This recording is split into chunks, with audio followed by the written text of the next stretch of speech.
Thrones, c'est 18h. Something Wicked is welcome. Mais non, ce n'est que Et alors, l'émission culturelle que ça va, c'est pas mal. C'est pas mal, frère. Franchement, il y a pire. Comment ça va, James? Eh ben, ça va super, ça va super. Et toi, content d'être un vendredi soir à 18h pour commencer le week-end en beauté. Exactement. Et puis, ça fait du bien de se retrouver après les vacances. Ça fait toujours du bien, en vrai, puisque nous n'étions pas là la semaine dernière. À la place, a été diffusée une interview de David Dufresne pour son livre L'histoire sportive de la guerre froide, que je recommande. Excellent livre. Donc là, on se retrouve pour Et alors. On revient toutes les semaines et ça fait du bien.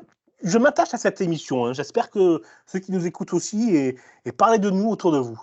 Ah, écoutez, en tout cas, c'est partagé pour ma part, c'est réciproque. Voilà, une émission qu'on est content de retrouver tous les vendredis et surtout, voilà, qu'on a plaisir pardon, à partager et à diffuser autour de nous. Voilà, de temps en temps, on n'est pas là. Effectivement, c'est les vacances. Mais comme tout le monde, on a besoin de se reposer. Et voilà, aujourd'hui, on est de retour pour quelques semaines sans interruption. Ouais, on avait besoin de vacances. Je sais pas toi, mais moi, j'en avais besoin. Bref, quel est le programme? Alors, on va parler du problème à trois corps, pardon, la série, et le livre notamment de... Alors, je vais écorcher son nom, je le dirai un peu plus tard. On va également jouer avec les méchants. Je crois que tu m'as préparé quelques petites questions et tu vas mettre mon sens cinématographique à rude épreuve ce soir. Ouais, exactement. Et puis, on terminera par un petit tu check, tu jet. Et un chacun, je crois. Donc, du coup, ça va faire 2 programmes à la suite. Et je me suis dit, c'est Netflix. Non, c'est pas la télévision. Alors ça, c'est très tordu, mais bougrement intelligent.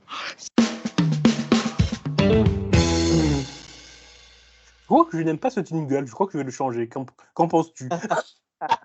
Oh, ben, non, il démarre pas mal, mais c'est vrai qu'on est un peu sur la fin de la phrase. On se dit, oh, il va y avoir encore une phrase, et non, finalement, c'est le petit toum, toum, toum, toum.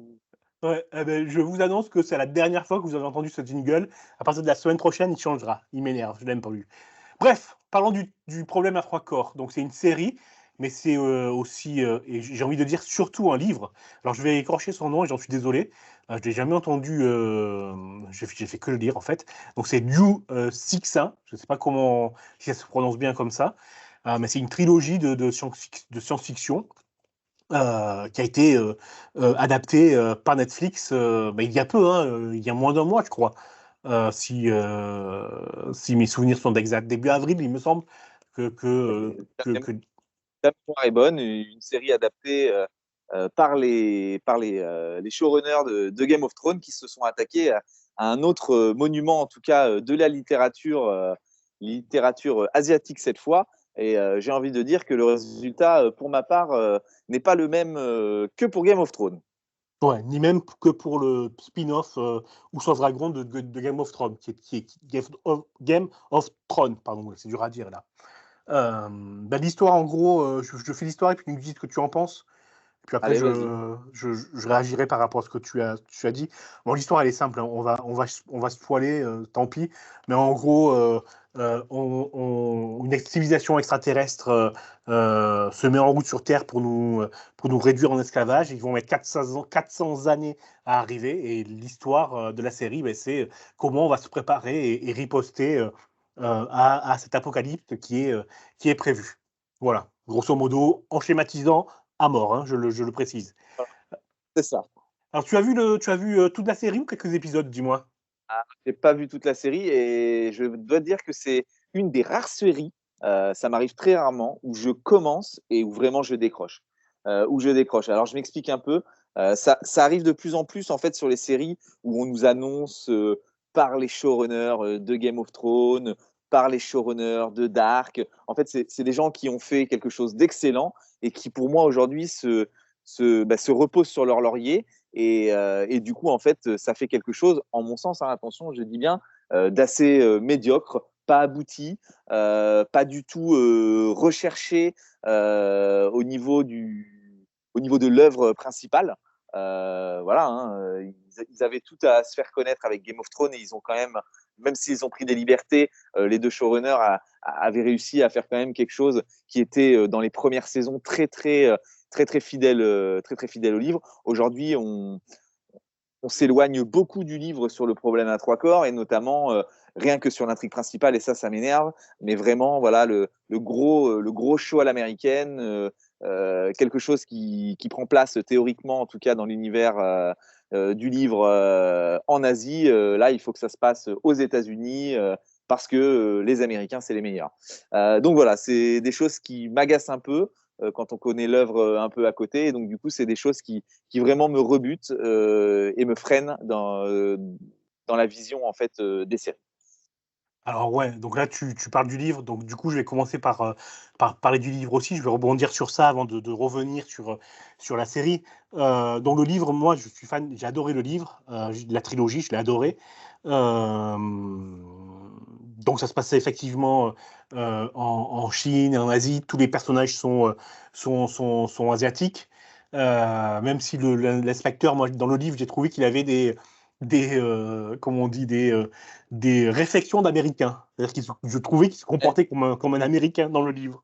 Je te rejoins là-dessus et c'est vrai que c'était peut-être même d'ailleurs un des seuls personnages vraiment qui avait voilà, qui avait une personnalité et un comportement un peu occidental en tout cas. Ouais. Mais voilà, et aujourd'hui, ils ont vraiment tout changé par rapport au livre, que ce soit la place de l'intrigue, les personnages, et vraiment, ça, c'est dérangeant. Mais je te laisse continuer sur le livre. J'arrête de déverser un peu de haine. Non, tu peux, j'aime bien la haine. Pour une fois, c'est pas moi. Écoute. Voilà.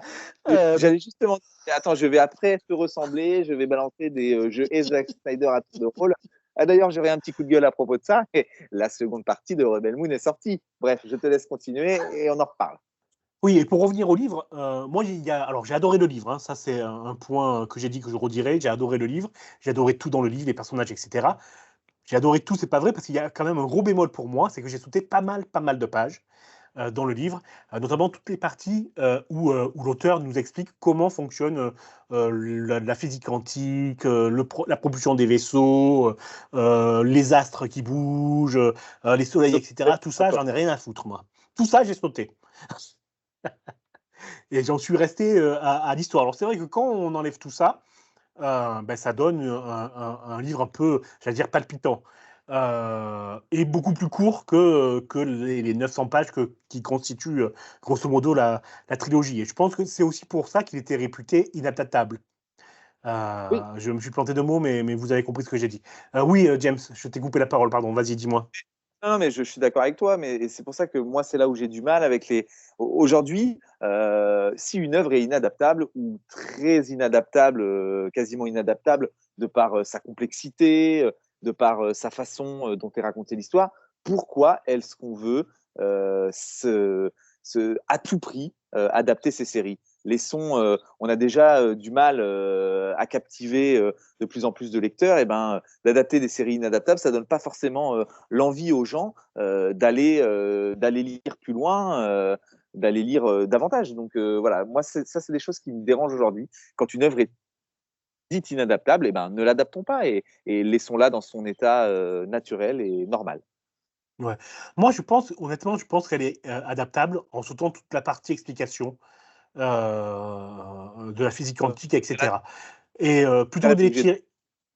dans Oui, ce cas-là, tu es obligé de renommer la série. Tu peux pas appeler la série Le problème à trois corps. Et après, faut aussi se dire que l'auteur, lui, si on lui dit on a envie d'adapter ton livre, c'est lui, il a peut-être envie que l'essence de ce qu'il a écrit se retrouve aussi à travers la série et ça se comprend. mmh. Bah, justement, j'allais y venir. J'allais dire que à ce moment-là, il fallait pas partir sur 4-5 saisons, mais en une saison, ça aurait pu être bien fait en simplifiant au maximum. En sachant qu'il y a Ouais, une autre série qui a été supervisée par l'auteur, cette fois-ci une série chinoise, il me oui, semble, et qui est, elle, a priori plus respectueuse de la série Netflix. Mais je ne l'ai pas encore vue, voilà, celle-là. exactement, tout à fait. Je ne l'ai pas vu non plus, mais j'en ai entendu parler en me renseignant et en lisant quelques articles. Et effectivement, apparemment, la série est bien mieux adaptée et beaucoup moins américanisée, et du coup beaucoup plus fidèle à ce que l'auteur a voulu faire transparaître.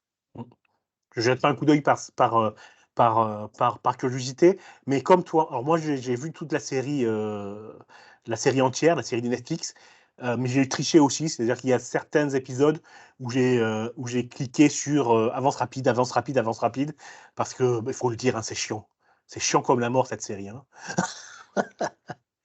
Ah ben oui, j'irai peut-être pas à dire jusqu'à chiant comme la mort parce que moi je te dis j'ai regardé que 2 ou 3 épisodes et que je me suis arrêté pas parce que forcément je m'ennuyais mais parce que vraiment j'ai été dérangé par cette place américaine qui n'est absolument pas retranscrite, enfin qui n'existe pas d'ailleurs du tout dans le livre de base et donc voilà ça m'a un peu peiné pour l'auteur. Alors moi je le dis, hein, moi c'est l'ennui qui s'est déclenché à regarder ces épisodes. Hein. Ouais, c'est décevant mais comme beaucoup, j'ai envie de dire de deuxième série à gros budget adaptée par des gens qui ont cartonné sur une première. Je vais reprendre l'exemple que je disais tout à l'heure Dark, les showrunners de Dark. Si vous connaissez pas cette série, je vous encourage à la regarder, elle est sur Netflix. Leur première série à plus ou moins gros budget, en tout cas à cartonner. Et derrière, ils ont fait la série 1899 sur le bateau fantôme. Je sais pas si tu l'as vu. Alors je refuse de la voir parce que la saison a été arrêtée. La série a été arrêtée au bout de la première saison. Et ce genre de série, s'il n'y a pas la fin, ça rend fou. Voilà. Heureusement que Dark a été jusqu'au bout, parce que comme toi, c'est une super série que je recommande aussi. Mais du coup, non, je ne regarderai pas 1899 parce que pour regarder une série puis pas avoir la résolution des mystères, déjà il y a tellement de séries qui sortent. Alors s'il faut encore regarder les inachevés, ça rend fou, quoi. Donc moi, j'avoue que j'ai regardé 1899 parce que ayant vraiment adoré Dark, je me suis dit je veux absolument voir cette série. Et bon, je m'en suis douté dès le milieu de la saison que de toute façon ça n'irait pas bien loin. Et effectivement, elle a été annulée après la première saison.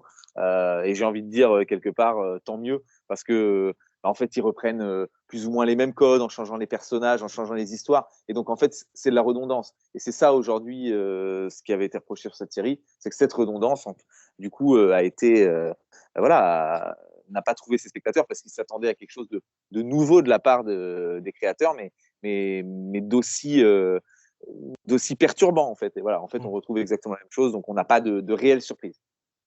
Renouvellement, cher créateur. Voilà, c'est nul ce que je viens de dire, je couperai peut-être. Ou pas, tiens, ça m'apprendra. Alors, je ne sais pas pourquoi, mais je t'ai pas entendu, tu as dit quoi? Ah non, j'ai rien dit du tout, j'ai dit que tu étais quelqu'un de très drôle, et je le pense sincèrement. Ah, merci. Ça me un peu de baume au cœur.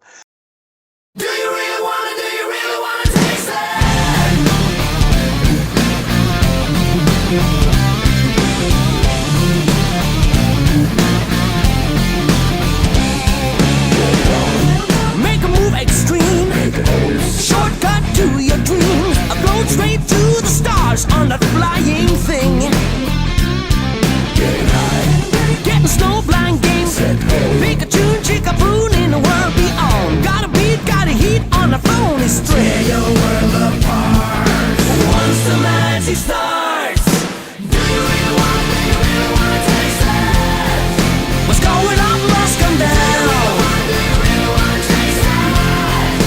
Baby, you're losing ground. You soon become the mirror eyes. The whole is wrong with you. Dancing with your blinkers on, throw your dough, the invisible bone.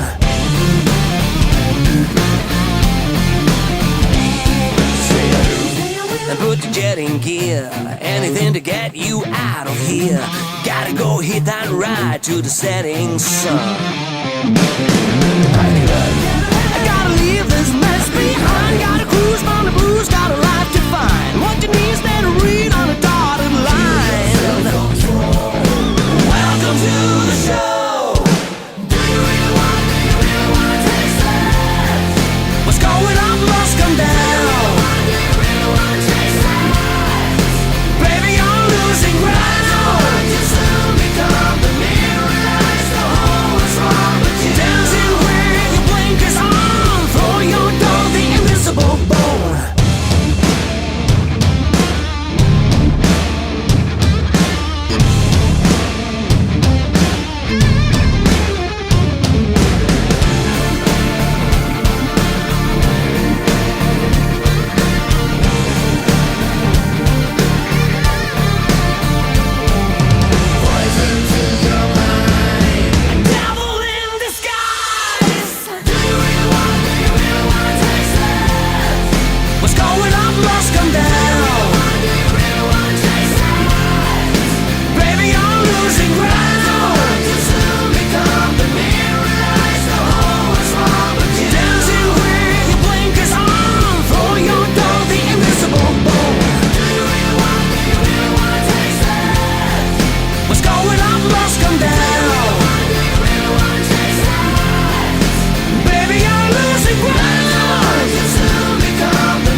full bone. Tu check. Alors ça, c'est un jingle que je garde. Celui-là, il est bon. Il est beau. Ouais, celui-là, je l'aime bien. Tu check, tu jettes. Écoute, moi, j'ai bien envie de parler de RuPaul Drag Race.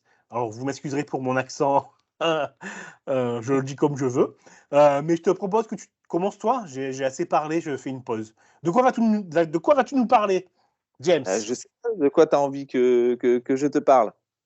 Écoute, j'ai revu récemment avec le même pote dont je parlais avant la pause musicale, la série H avec Jamel Debbouze. Et j'ai vu qu'il a sorti une autre série, mais que je n'ai pas encore vue. Donc, est-ce que toi, tu l'as vue? Est-ce que tu peux nous en parler? Eh oui, j'ai envie de vous parler de la série Terminal de Jamel Debbouze avec Jamel Debbouze, Ramzy Bedia et des têtes un peu moins connues. Donc oui, effectivement, ouais, une série complètement calée sur H. C'est H, mais au lieu que ça se passe dans un hôpital, ça se passe dans un aéroport. Alors, j'ai pas envie de dire que c'est mauvais parce que les critiques sont très mauvaises. J'ai pas envie de dire que c'est mauvais, j'ai pas envie de la jeter, mais je trouve que ça fait très réchauffé et qu'en fait l'humour que nous a procuré H, enfin moi c'est mes jeunes années H, hein. Moi c'était à chaque fois qu'il y avait un épisode le soir sur Canal+, le lendemain ça débriefait au collège et au lycée avec les potes et c'était la risée à celui qui n'avait pas pu voir l'épisode. Aujourd'hui Terminal, je pense que ça ne pourra jamais avoir le succès escompté par Jamel Debbouze de refaire une sitcom comme ça à la hache, mais je lui tire quand même mon chapeau parce que moi ça me fait retourner dans mes jeunes années, donc j'ai passé un bon moment devant, mais voilà, ça sent quand même beaucoup le réchauffé avec les vannes. Du coup, quand on a vu H, on sait très bien comment est-ce que ça va finir et on sait très bien comment où est-ce que va arriver et quand va tomber la vanne et par qui elle va être dite. Voilà, tout ce que j'ai à en dire. Donc, mais du coup, c'est pas drôle, quoi. C'est pas drôle, oui. Je vais pas mentir, il y a des fois où j'ai bien rigolé, mais il y a des fois où je me suis dit, bon, là, c'est la vanne qui va sortir. Je veux dire, ils sortent, il y a que les 2 premiers épisodes qui sont sortis à date. Ils disent déjà 2 ou 3 fois dans l'épisode, dis-moi pas que c'est pas vrai. Voilà, donc la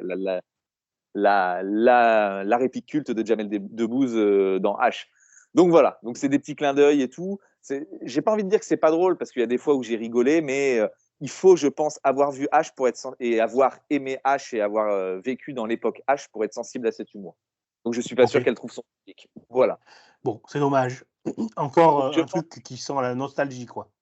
Voilà, c'est ça. Mais je pense que. Mais je lui tire mon chapeau quand même d'essayer parce qu'on en parlait la dernière fois sur les sitcoms. Aujourd'hui, on ne sait plus faire de sitcoms comme on faisait à l'époque. Et puis on voit bien que là, lui, il essaye d'en faire une. Moi, j'y suis un peu sensible, même si je trouve que ça semble réchauffer, mais je suis persuadé que ça ne marchera pas parce que ce n'est pas ce qu'attendent les gens aujourd'hui. Ils attendent plus des choses dont toi, tu vas nous parler. Oui, alors, avant, je rebondis, donc un humoriste qui fait une série. Moi, je conseille dans ce cadre-là, dans cette optique-là, la série de Florence Foresti, Désordre, qui est vraiment, vraiment bien, quoi. Alors, c'est pas forcément drôle, parce qu'elle parle de sa dépression, etc., mais elle est originale. La dépression est personnifiée par un Rital, un vieux beau gosse, vieux beau gosse, point. Mon point est là dans cette phrase. Elle est bien écrite, bien jouée. Et la série elle est vraiment de qualité, quoi. Elle est vraiment bien, cette série. Donc Désordre de Florence Foresti. Elle vaut vraiment le coup d'œil si vous pouvez la voir. Donc donc j'irai pas voir Terminal. Non, sauf si vraiment tu as adoré H comme moi quand tu étais plus jeune. Enfin, quand tu étais plus jeune, quand tu avais 2 ans, parce que je rappelle à tous nos auditeurs que Chris a 21 ans. Non, j'en ai 17 cette semaine. Ah, d'accord, 17. Donc il n'était pas né à l'époque de H, excuse-moi. Donc commence par H et ensuite tu pourras aller voir Terminal. Ok, je ferai ça. Non, j'ai bien aimé, ouais. C'est tranquille, quoi. Tu regardes. C'est une série qu'il faut voir avec ses potes. Voilà, comme j'ai dit. Et voilà, et là c'est exactement pareil. C'est exactement pareil, sauf que j'ai été un peu déçu parce que le lendemain, j'allais pas au lycée et j'ai pas pu débriefer avec ma bande de potes du lycée l'épisode de la veille. Voilà. Point. Voilà, c'est une série de début de soirée, quoi. C'est ça. Ok, ben merci. On passe à un autre tu jettes. Je vais te parler moi de RuPaul Drag Race. Est-ce que c'est de la télé-réalité? C'est pour continuer un petit peu le débat qu'on avait eu sur les sitcoms. J'avais dit qu'aujourd'hui, les sitcoms, enfin, on était tombé d'accord sur les sitcoms qui ne reflétaient plus l'époque actuelle et que pour voir l'époque actuelle aujourd'hui, il fallait se tourner vers les télé-réalités. Et notamment RuPaul, moi je trouve que c'est une télé-réalité qui donne une petite température de l'état du monde d'aujourd'hui. Est-ce que tu vois qui est RuPaul? C'est sur les drag queens, si je ne m'abuse. Ouais, c'est ça. En gros, c'est un concours de drag queen. Donc, il y a des épreuves. Elles doivent faire des tenues haute couture ou pas, etc. Chanter, danser, jouer la comédie. À chaque épisode, il y en a deux qui sont dans le bas du classement et elles doivent se battre dans une sorte de lip sync pour conserver leur place et continuer l'aventure. Donc, moi, je suis tombé amoureux de cette émission il y a quelques années parce que je regardais la version américaine. Alors, c'est un business, hein, maintenant, il y en a partout sur tous les continents. Tout le monde a sa version de Drag Race. Et je trouve que la version américaine parlait vraiment de l'époque actuelle aux États-Unis, comme l'avait fait Roseanne en son temps, ou Simpson à l'époque, ou d'autres séries marquantes, Le Prince de Bel-Air, blablabla, blablabla. Et donc, tu voyais l'évolution politique, la campagne d'Obama, les espoirs qu'elle a suscités, le drame de la tuerie d'Orlando, les conséquences pour la communauté LGBT, la peur Donald Trump, comme avec mon accent, j'espère que vous l'avez reconnu, Donald Trump, la peur qu'il accède au pouvoir. Finalement, il accède au pouvoir tous les reculs qu'il y a eu pour les LGBT aux États-Unis, la peur qui revient là avec cette campagne, et tout ça dans des joutes verbales qui me rappellent un petit peu les grosses têtes. Et ouais, j'adore cette série. D'accord. Tu veux parler encore un petit peu, non? Non, non, j'ai fait 10 minutes, on va s'arrêter là. Je déteste. Ah, ouais, j'interviens. Je déteste ce genre de télé-réalité. Alors moi, je vais me faire voilà, la contrebalance dans tout ce que tu as dit. Je suis vraiment pas fan de télé-réalité. Je trouve que ça gâche vraiment tout le potentiel de. Je vais réagir vraiment comme un vieux réac et un vieux con, mais pour moi, aujourd'hui, les télé-réalités, ça devrait être quelque chose d'interdit. La diffusion des télé-réalités devrait être quelque chose d'interdit. Moi, faire de l'argent avec ces choses-là, je trouve ça vraiment inadmissible. Les seuls trucs que je regarde en télé-réalité, c'est parce que en fait, c'est détourné. Ça s'apparente plus en fait à une série qu'à une télé-réalité. Ben, ça va être La Flamme, Le Flambeau de Jonathan Cohen. Et ça, je trouve ça super parce que ça tourne en dérision vraiment toutes ces télé-réalités qui nous polluent depuis des années. Et tu es Zack Snyder, je hais les télé-réalités. Alors, Le Flambeau, c'est pas une télé-réalité, hein, c'est une série. Et, Oui. et dans le même. Et La Flamme aussi. C'est ce que je te dis.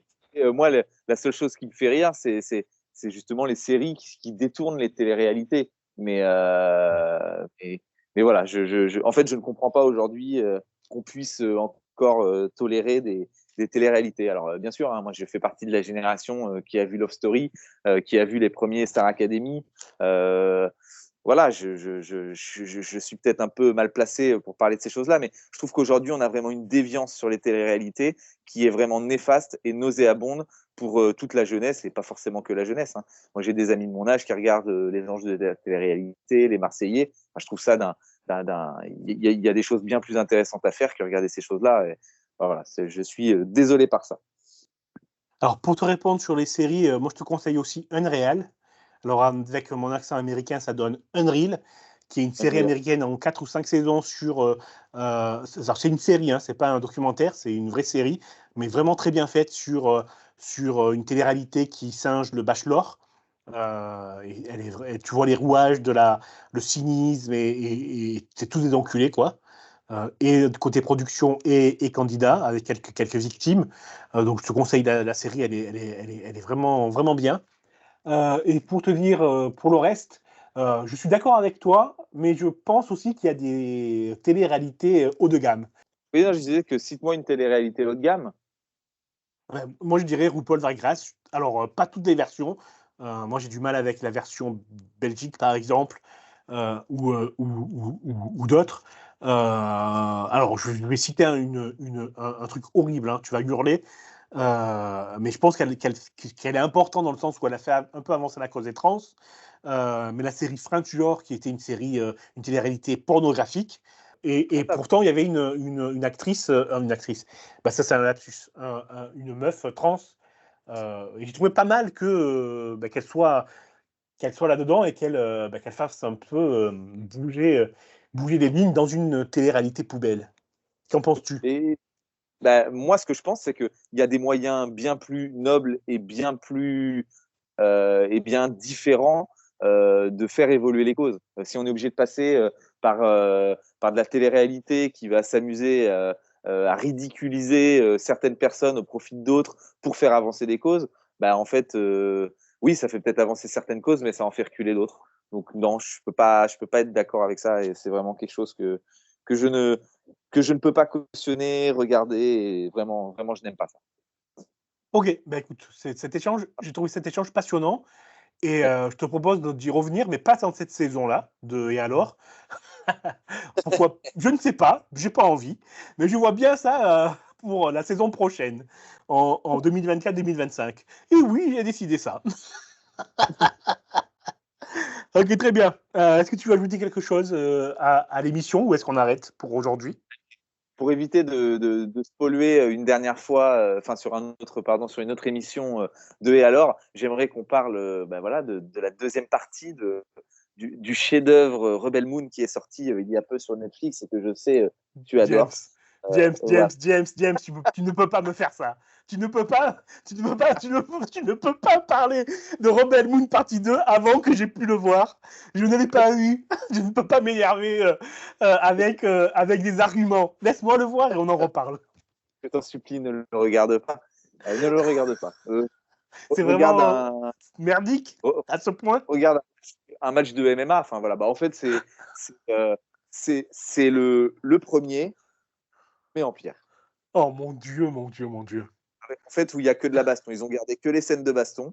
Et voilà. Mais bon, non, tu le regardes et on en reparlera. Comme ça, on pourra baver pendant un petit peu plus de 2 minutes sur Zack Snyder, et qui franchement était un réalisateur que je défendais et qui devient un réalisateur mais exécrable, ridicule, mauvais, vraiment mauvais. Et quand je vois ce qu'il vient de balancer à Netflix, qui l'ont aidé à produire ces Rebel Moon, que maintenant il veut encore faire une director's cut avec vraiment du contenu adulte et sa vraie vision, parce que en fait le Rebel Moon qu'il a sorti sur Netflix n'est pas sa vision. Je trouve ça vraiment mais mesquin et vraiment petit de sa part. Bah écoute, c'est exactement ce que j'ai dit quand on a parlé du premier. Il n'a jamais été un bon réalisateur, et je maintiens ma position. Bah écoute, on en reparlera, tu regarderas le film et puis on débriefera quand même. Ça me fera énormément plaisir de regarder cette merde. Et donc ça marche. Bah écoute, on s'arrête là? Eh ben on s'arrête là. Moi, je vais te dire à la semaine prochaine. J'ai encore passé une super émission à tes côtés. Bah écoute, une bonne demi-heure en ta compagnie. On s'arrête là et on se dit à la semaine prochaine. On va, en guise de générique de fin, on va écouter une drag queen qui a gagné pas mal de compétitions chez RuPaul Drag Race, comme disent les Américains. C'est Jinx Monsoon, que j'adore et qui sera d'ailleurs dans la prochaine saison de Doctor Who, dont je reparlerai parce que j'adore aussi Doctor Who. Et on va écouter une de ses dernières chansons qui s'appelle Know It All. Oui, je parle très bien anglais.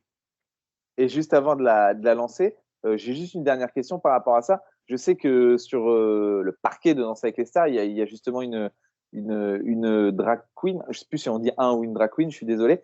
Et est-ce qu'elle, c'est pareil, elle a fait partie d'une télé-réalité comme ça, je crois, non? Elle a gagné quelque chose? Alors là, je ne peux pas répondre parce que je ne regarde pas de Danse avec les stars et je ne sais pas qui participe, je ne sais pas, je n'ai rien, c'est le blanc complet sur Danse avec les stars, je ne suis désolé. Il faut demander à Google. Je n'ai pas posé de questions et écoutons cette fabuleuse chanson de Kim Jong-un.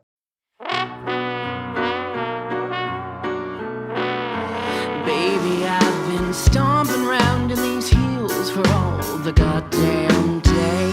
I got aches and annoyance from living to earn my pay. And some peace and quiet from you would really go a long way. So ease it down. You see, I'm tired, I'm spent, I'm really feeling my age. You know, life is twice as hard when you're living half on the stage. And I barely have the energy to sing you this song. So let's get some cartoons and vodka and do them all night long. Are you ready for some fun? Drink 'em down, drink 'em down, drink 'em down. Drink 'em down, drink 'em down, drink 'em down. You can call me juvenile, but I'm picky on how I spend my time. Don't you know it takes 2 crates of makeup to go out looking this fine? I don't